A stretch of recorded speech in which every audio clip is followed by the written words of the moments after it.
Big boss season 8 విన్నర్‌గా Nikhil బయటకొచ్చాడైతే కానీ, తనకైతే అద్భుతమైన ప్రాజెక్ట్ అయితే తగల్లేదు.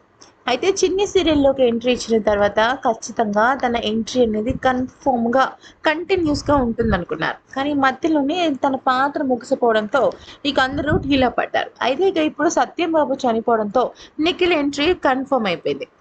దీనికి సంబంధించిన పోస్ట్‌లు, దానికి సంబంధించిన ఇన్‌స్టాగ్రామ్ హైలైట్స్ ఇవన్నీ రకరకాలుగా జరుగుతున్నాయి.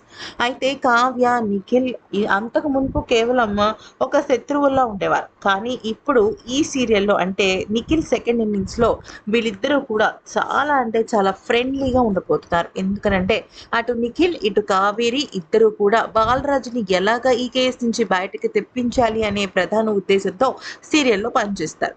గతంలో వీళ్ళిద్దరి మధ్య క్లోజ్‌నెస్ పెరగలేదు కానీ ఇప్పుడు మాత్రం ఖచ్చితంగా పెరిగేటట్టుంది. అయితే దీనికోసం నిఖిల్ మాత్రం భారీ రెమ్యూనరేషన్ ఎక్స్‌పెక్ట్ చేస్తున్నట్టు తెలుస్తుంది.